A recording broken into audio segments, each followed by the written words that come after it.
ఓం నమో నారాయణాయ శ్రీమతే రామానుజాయ నమః. శ్రీమన్నారాయణ చరణౌ శరణం ప్రపద్యే. అస్మద్గురుభ్యో నమః.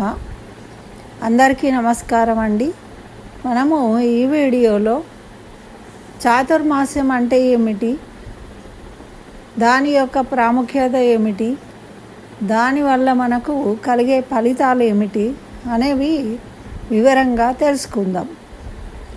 మొదట చాతుర్మాస్యం అంటే, చతుర అంటే 4 మాసాలు, అంటే 4 నెలలు కాలము ఒక నియమంతో ఉండడం. అదే చాతుర్మాస్య వ్రతం అంటారు. ఇది ఎప్పుడు ప్రారంభమవుతుంది అంటే ఆషాఢ శుద్ధ ఏకాదశి రోజు నుండి కార్తీక శుద్ధ ఏకాదశి వరకు ఈ 4 మాసాలుగా చెప్తారు. అయితే ఈ 4 నెలల కాలము మనము ఏం చేయాలి, ఏం తినాలి, ఎలా ఉండాలి అనేదే మనము తెలుసుకోవాలి. అయితే ఏకాదశి వ్రతము అనగానే మనము ఎందుకు ఉండాలి, అది ఉండాలి, ఇది ఉండాలి అనే ప్రశ్నలు వేసే రకాలు ఇప్పుడు మన జనాలందరూ. అయితే ఏకాదశి నిరూపితమైంది. ఏకాదశి మన ఆరోగ్యానికి మంచిది అని ఆయన ఎవరో జర్మనీ శాస్త్రవేత్త కనుక్కుని ఆయన నోబెల్ బహుమతి గెలుచుకున్నాడు మన ఏకాదశి గురించి చెప్పి. కానీ మనం ఇంకా తెలుసుకోలేము. అదేవిధంగా ఇప్పుడు చాతుర్మాస్య వ్రతం అనేది కూడా ఎంతో ముఖ్యమైనది, ప్రాముఖ్యత ఉన్నది. మన పెద్దలు నియమించిన వ్రతాలు జపాలు ఏవైనా కానీ మన ప్రకృతిలో కలిగే మార్పులు, మన ఆరోగ్యం, తర్వాత మనము చేసే ప్రసాదాలు మన ఆరోగ్యానికి అనుకూలమైన వాటినే భగవంతుడికి నివేదించి తీసుకోండి ప్రసాదంగా అని ఒక ఆధ్యాత్మిక భావనను కలిగించే విధంగా ఏర్పాటు చేసిండ్రు. అయితే ఈ 4 నెలల్లో మనకు చాతుర్మాస్యం అంటే ఆషాఢ శుద్ధ ఏకాదశి నుంచి శ్రావణ శుద్ధ ఏకాదశి వరకు ఒక నెల రోజులు అవుతుంది. అయితే ఇప్పుడు వానలు పడే కాలం. అయితే ఈ మొదటి నెలలో ఆకుకూరలను తినకూడదు అని చెప్పారు. ఎందుకండి, ఆకుకూరలు ఇప్పుడు ఫ్రెష్గా వస్తాయి, వర్షాలు పడతాయని. కానీ ఇప్పటి వరకు ఎండలుండి ప్రకృతి అనేది ట్రాన్స్ఫార్మ్ అవుతుంది. అతిగా వేడి నుండి చల్లదనం వైపు, అంటే వర్షాలు పడి. అయితే ఈ వర్షాలు పడ్డప్పుడు మొదట మనకు అనేక రకమైన సూక్ష్మజీవులు ఉత్పత్తి అవుతాయి. వాటి వల్ల ఈ ఆకుకూరలను తింటే కనుక మనకు ఈ వర్షాకాలంలోనే కదా డయేరియా లాంటివన్నీ వచ్చేవి. మరి ఎన్నో రకాల వ్యాధులు వ్యాపిస్తాయి వర్షాలు పడ్డప్పుడే. కాబట్టి మనకు ఇంతకుముందు కూడా అమ్మవారు అని, పోచమ్మ అని ఇట్లాంటివన్నీ కూడా వస్తూ ఉంటాయి కదా రోగాలు. మరి వాటి నుండి రక్షింపబడడం కోసమే మనకు ఆకుకూరలను తినకూడదు అని నిషేధం పెట్టారు. అది మనం సైంటిఫిక్గా అయినా మన ఆరోగ్యం కోసమైనా మనం పాటించాలి. అంతేగాని ఏదో దేవుడి కోసం మనం చేయట్లేదు.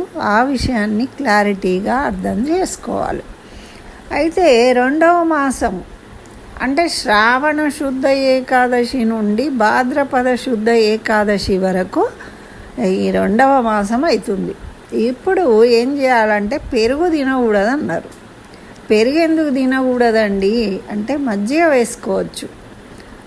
అంటే అప్పుడు ఏమవుతుంది అంటే ఈ పెరుగులో ఉండాల్సినంత కాకుండా ఎక్కువ మోతాదులో మనకు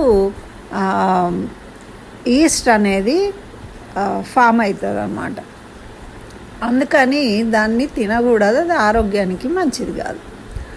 మనం ఏం చేయాలి, పెరుగు తినకూడదు కానీ దాన్ని మజ్జిగలా చేసుకొని తాగాలి. కొంతమందికి గడ్డ పెరిగే తినాలి అనే కోరిక ఉంటుంది.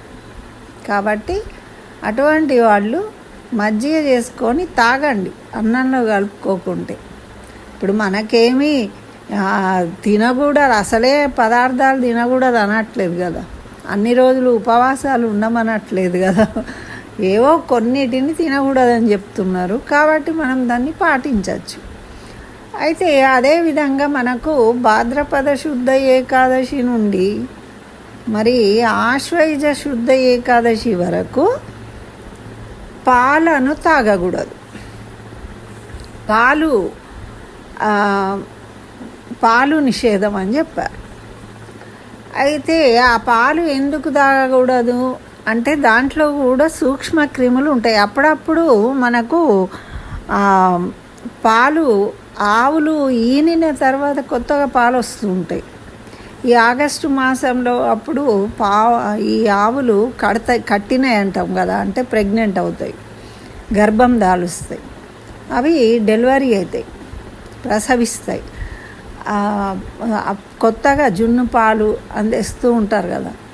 అయితే అటువంటి పాలు పిల్లలకు కానీ ఎవరికైనా పోసినప్పుడు మోషన్స్ అవుతూ ఉంటాయి. అవి మంచివి కాదు, కాబట్టి వాటిని వదిలిపెట్టాలి. అందుకోసమని ఆ పాలను తాగకూడదు మనము. ఇప్పుడు అదేవిధంగా భాద్రపద శుక్ల ఏకాదశి నుంచి మన కార్తీక శుద్ధ ఏకాదశి అంటే ప్రబోధిని ఏకాదశి వరకు ఒక మాసం, 4వ మాసం అది. ఆ మాసంలో పప్పులు తినకూడదు. ఎందుకు అంటే ఇక కొంచెం చలికాలం ప్రారంభమవుతుంది కదండి కార్తీకం అంటే. ఇప్పుడు మనకు మామూలుగా డే టైం అంటే సూర్యరశ్మి తక్కువగా ఉంటుంది, వేడి తగ్గిపోతుంది. కాబట్టి మనకు జీర్ణక్రియ అనేది మందగిస్తుంది, ఆకలి ఉండదండి అంటూ ఉంటాం మనం. కాబట్టి అటువంటి ఆకలి తక్కువగా ఉంటుంది కాబట్టి ఈజీగా సులభంగా జీర్ణమయ్యే పదార్థాలను తీసుకోవాలి. ఈ పప్పులు అనేవి ఏంటి, శనగపప్పు కానీ కందిపప్పు కానీ కొంచెం హార్డ్ సబ్స్టెన్స్ కదా, తొందరగా జీర్ణం అవ్వదు. కాబట్టి చాలామంది తినరు. అందులో రాత్రిపూట అసలే తినకూడదు ఈ పప్పులు అని చెప్తారు. ఎప్పుడైనా తింటే ఒకసారి పెసరపప్పు తినొచ్చు అని కూడా మనకు తెలియజేసింది అన్నమాట. అయితే ఈజీగా అంటే అన్నము, జొన్నలు, గోధుమలు ఇట్లాంటి వాటితో తయారు చేసిన వాటిని తినడం వల్ల మనము ఆరోగ్యంగా ఉంటాం. అది మనకు ఆహార నియమం. ఈ ఆహార నియమాలతో పాటు ఈ ఆహార నియమాలు చేయడం వల్ల మనకు ఆరోగ్యంగా ఉంటాం. మరి దీంతో పాటు మనని ఏమన్నారు అంటే ఈ వ్రతం చేసే కాలంలో మనము కొన్ని నియమాలు పాటించాలి. అంటే ఏం నియమాలు పాటించాలి అంటే ఎవరి మీద కోపంగా ఉండకూడదు, ఈర్ష్య అసూయలకు దూరంగా ఉండాలి, మరియు నిందించకూడదు ఇతరులను. ఇలా మనకు కొన్ని నియమాలు చెప్పారు. చెప్పి ఇది మనకు దక్షిణాయనం కూడా ప్రారంభమవుతుంది కదా. ఇప్పుడు ఈ దక్షిణాయనంలో మనం ఏం చేయాలి అంటే దైవారాధన చేసుకోవాలి. దైవారాధన చేయాలి అంటే ఎందుకండి అంటే మనము ఈ ఆహార నియమాలు పాటిస్తూ మనం ప్రశాంతంగా ఉండాలి, మన మనసును కూడా శుద్ధి చేసుకోవాలి, ఆరోగ్యంగా ఉంచుకోవాలి.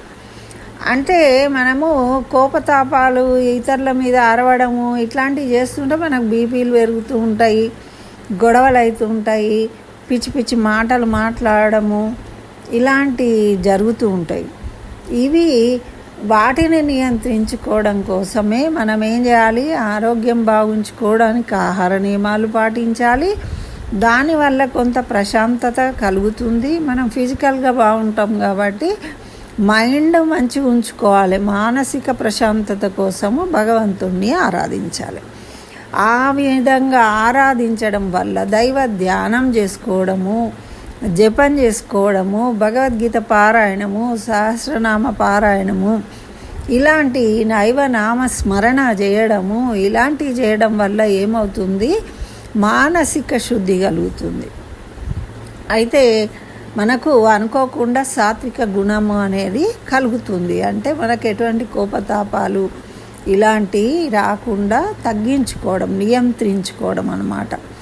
ఆటోమేటిక్గా ఇంట్లో ప్రశాంతత ఏర్పడుతుంది. మరి దీనికి ఇంకొక కారణం కూడా చెప్తారు. ఏంటి అంటే మనకు ఈ దక్షిణాయనము అంటే పితృదేవతలకు కిందికి వస్తారు, భూమికి దగ్గర ఉన్న లోకంలో ఉంటారట వాళ్ళు. మనను గమనిస్తూ ఉంటారట మన పితృదేవతలు.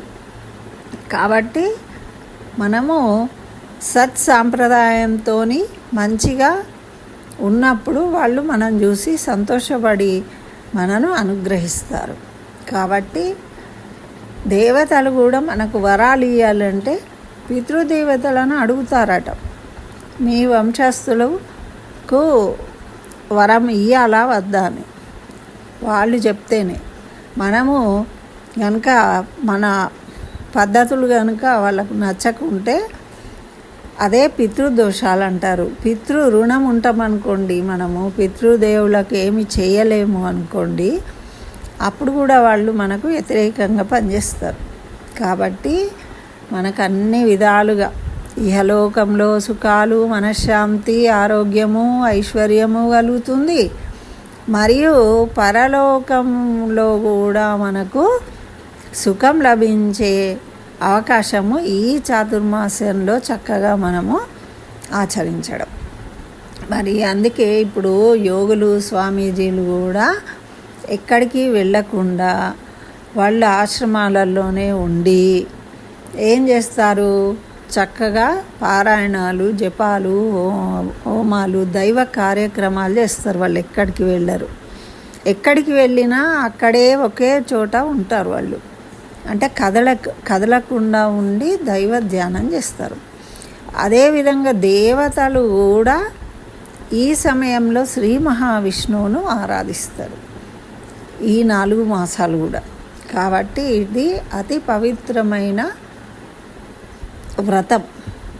వ్రతం అని అనుకున్నప్పుడు, ఎందుకు వ్రతం అనుకోవాలండి అంటే, వ్రతము అనుకున్నప్పుడు ఒక దీక్ష అనుకున్నప్పుడు మనము కట్టుబడి ఉంటాం దానికి.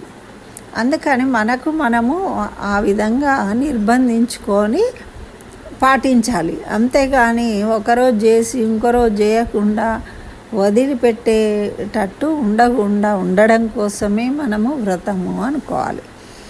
అదేవిధంగా దీనివల్ల మనకు మానసిక ప్రశాంతత, ఆరోగ్యం. మరి ఇంత మంచి అవకాశం మనకున్నప్పుడు మనం పాటించడం అవసరమా కాదా?